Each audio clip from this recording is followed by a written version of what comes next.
Ìwé Róòmù orí 14. Ṣùgbọ́n ẹni tó bá ṣe àìlera ní ìgbàgbọ́ gbà á lé àìtọ́pinpin ìṣiyèméjì rẹ̀.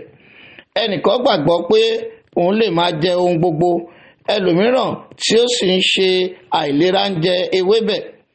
Kí ẹni tí ń jẹ má ṣe kẹ́gàn ẹni tí kò jẹ, kí ẹni tí kò sì jẹ kí ó má ṣe dá ẹni tí ń jẹ lẹ́jọ́, nítorí Ọlọ́run ti gbà á. Ta ni ìwọ tí ń dá ọmọ ọ̀dọ̀ ẹlòmíì lẹ́jọ́ lójú olúwa rẹ̀ tí ó dúró tàbí tí ó ṣubú? Nítòótọ́ a ó mú dúró, nítorí Olúwa ní agbára láti mú dúró. Ẹlòmíì ń bùyìn fún ọjọ́ kan ju òmíràn lọ, ẹlòmíì ń bùyìn fún ọjọ́ gbogbo bákan náà. Kí olúkúlùkù kí ó dá ara rẹ̀ lójú nínú ara rẹ̀. Ẹni tí ó bá ń kíyèsí ọjọ́, ó ń kíyèsí fún Olúwa. Ẹni tí kò bá sì kíyèsí ọjọ́, fún Olúwa ni kò kíyèsí. Ẹni tí ń jẹun, ó ń jẹun fún Olúwa, nítorí ó ń dúpẹ́ lọ́wọ́ Ọlọ́run. Ẹni tí kò bá sì jẹun, fún Olúwa ni kò jẹun, ó sì ń dúpẹ́ lọ́wọ́ Ọlọ́run.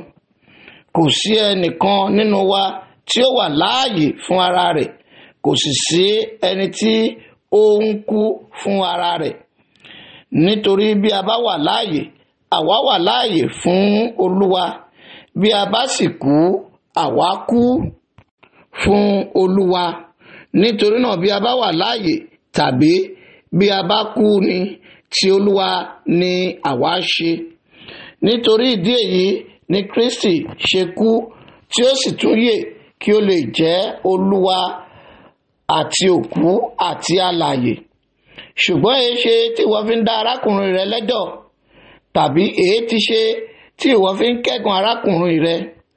Gbogbo wa ni yóò ṣàdúró níwájú ìtẹ́ ìdájọ́ Kristi. Nítorí a ti kọ pé Olúwa wípé bí èmi ti wà, gbogbo eékún ni yóò kúnlẹ̀ fún mi, àti gbogbo ahọ́n ni yóò sì jẹ́wọ́ fún Ọlọ́run. Ǹjẹ́ nítorí náà olúkúlùkù wa ni yóò jíyìn ara rẹ̀ fún Ọlọ́run. Nítorí náà ẹ má ṣe jẹ́ kí a tún máa dá ara wa lẹ́jọ́ mọ́, ṣùgbọ́n ẹ kúkú máa ṣe ìdájọ́ èyí, kí ẹnikẹ́ni kí ó má fi ohun ìkọ̀sẹ̀ tàbí ohun ìdùgbòlù sí ọ̀nà arákùnrin rẹ̀. Mo mọ̀, ó sì dá mi lójú nínú Jésù Olúwa pé kò sí ohun tí ó ṣe àìmọ́ fún ara rẹ̀. Ṣùgbọ́n ẹni tí ó bá ka ohunkóhun sí àìmọ́, òun ni ó ṣe àìmọ́ fún un. Ṣùgbọ́n bí inú arákùnrin rẹ bá bàjẹ́ nítorí oúnjẹ rẹ, ǹjẹ́ ìwọ kò rìn nínú ìfẹ́ mọ́? Ẹni tí Kristi kú fún má ṣe fi oúnjẹ rẹ pa á kú gbé.